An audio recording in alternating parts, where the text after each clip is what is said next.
Bienvenidos a Fragmentos del Tiempo. Donde la ciencia desentierra nuestro pasado. Hoy nos apoyamos en una investigación muy detallada, el agua en la ingeniería de la explotación minera de las médulas. Ujú. Quienes nos sigan recordarán que en nuestro capítulo 5 ya estuvimos por el noroeste peninsular explorando el castro de Santa Trega. Eso es. Y hoy volvemos a esa zona, esa esquina de la península, pero para sumergirnos en algo muy diferente. Un paisaje, espectacular. Las médulas, en León. Patrimonio de la humanidad nada menos. Exacto. Y no solo eso, es que es un testimonio de ingeniería romana asombroso. Un yacimiento de oro único. Precisamente. Y la idea hoy es centrarnos en eso, en cómo los romanos usaron el agua, su ingeniería hidráulica, para, literalmente para mover montañas y sacar oro. Una operación a una escala que casi no podemos ni imaginar hoy en día. Pues sí. Así que vamos a analizar cómo funcionaba ese sistema. Cualquiera que haya estado en las médulas, lo primero que impresiona es esa escala, ¿no? Los barrancos rojizos, enormes, los picachos que quedan. Te sientes muy pequeña ahí. Es inevitable, ¿sí?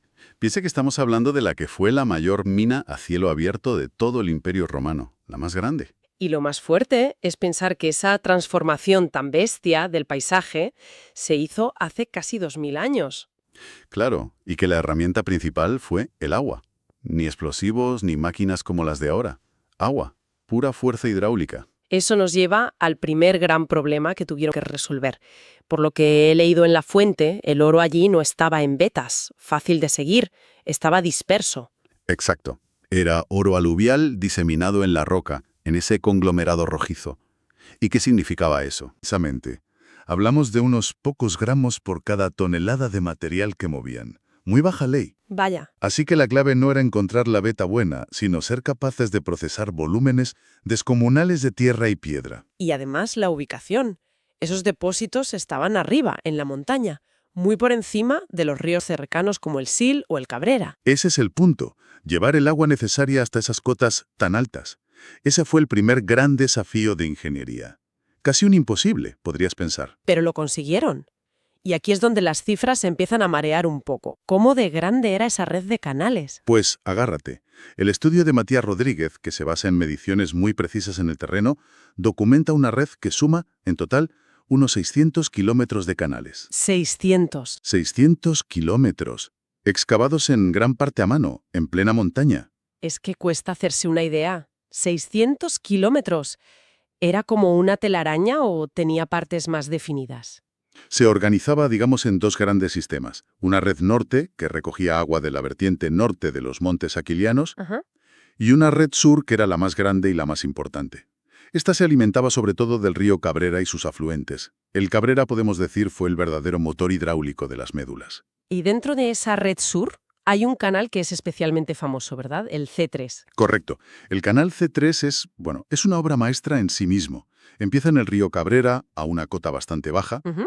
y recorre una distancia que se ha medido en más de 143 kilómetros para llevar el agua hasta la zona de la mina. Espera. 143 kilómetros.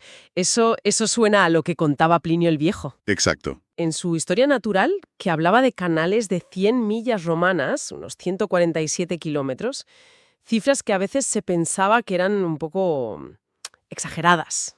Pues mira, este es uno de los grandes hallazgos de la investigación moderna y de este trabajo en concreto.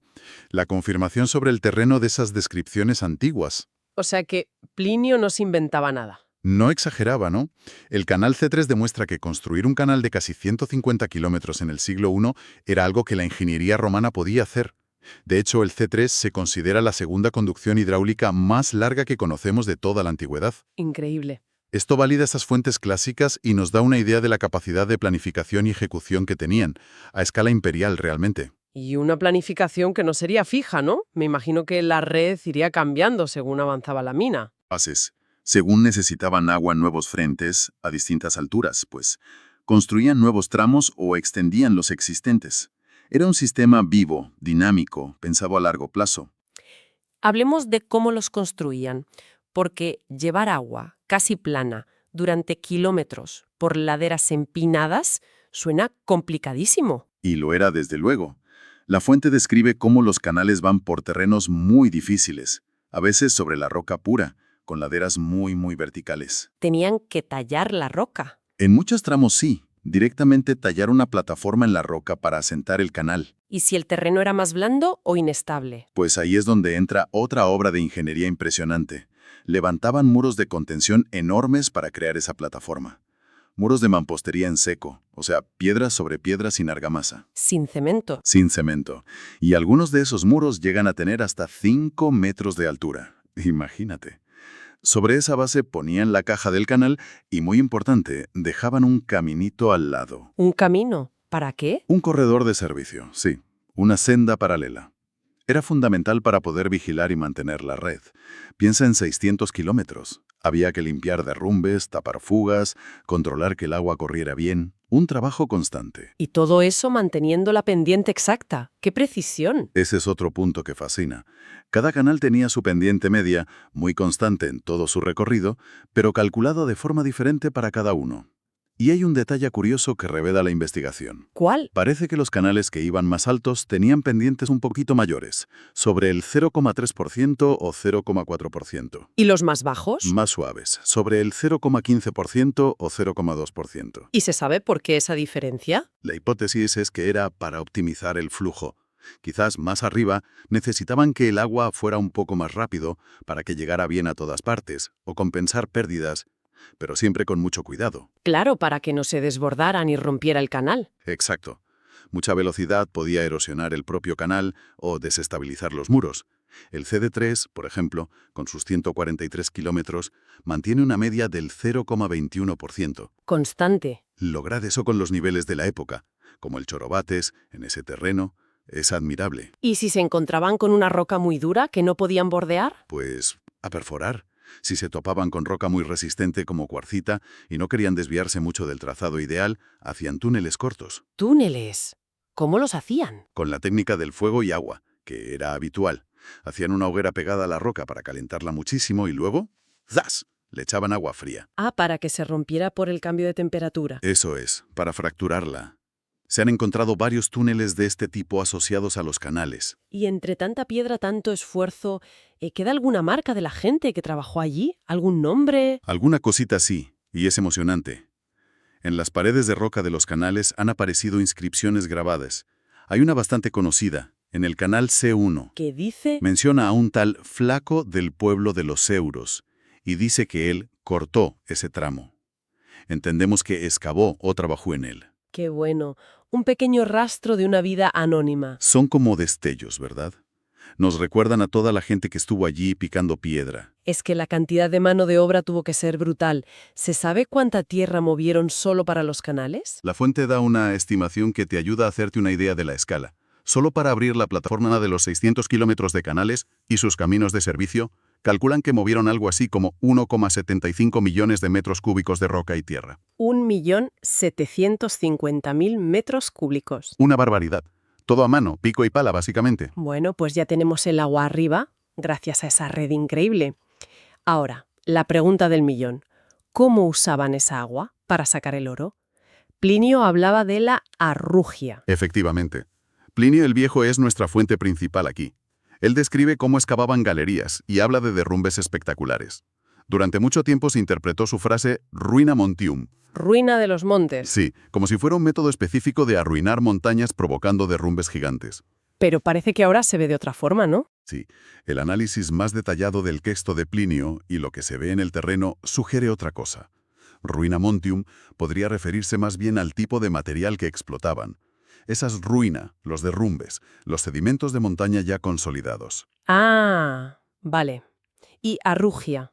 El término arrugia parece que era más general, que englobaba todo el sistema de minería hidráulica a gran escala que usaban allí, que sí incluía provocar derrumbes, pero de forma controlada. Entonces, ¿cómo funcionaba esa arrugia en la práctica?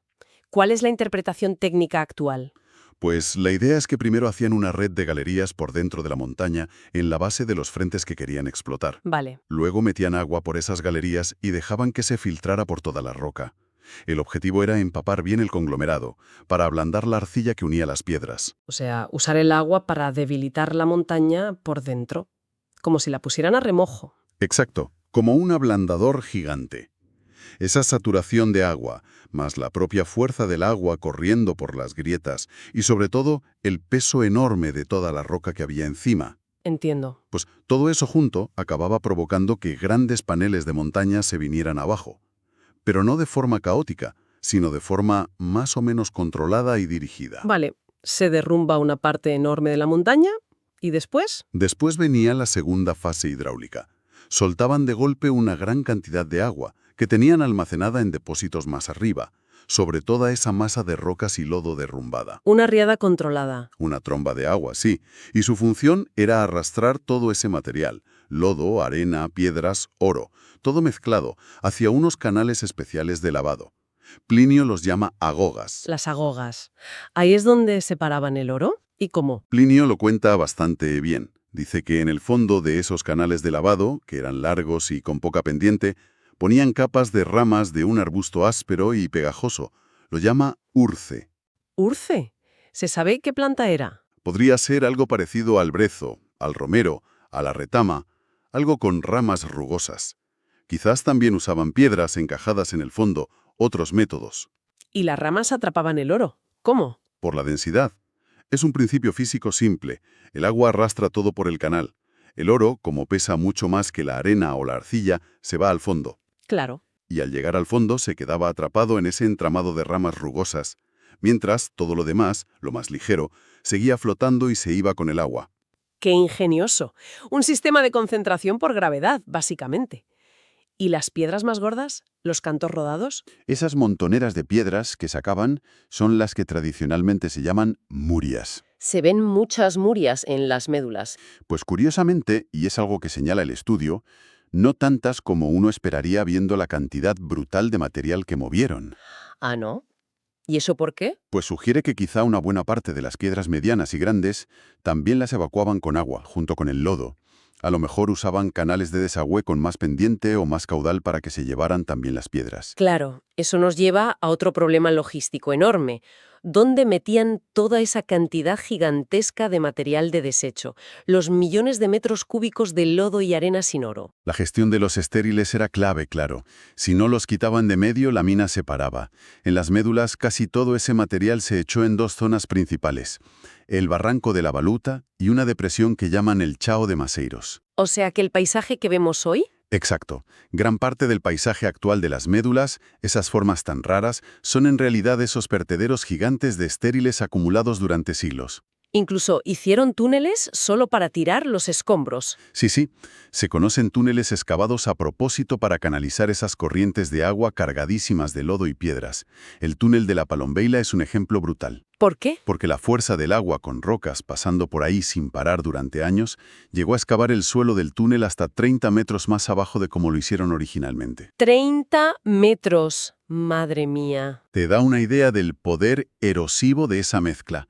Una prueba bestial de la fuerza del agua como agente de transporte. Todo esto, mover montañas, echar millones de toneladas de barro a los ríos, tuvo que ser un impacto ambiental tremendo para la época. Tremendo, sin duda alguna.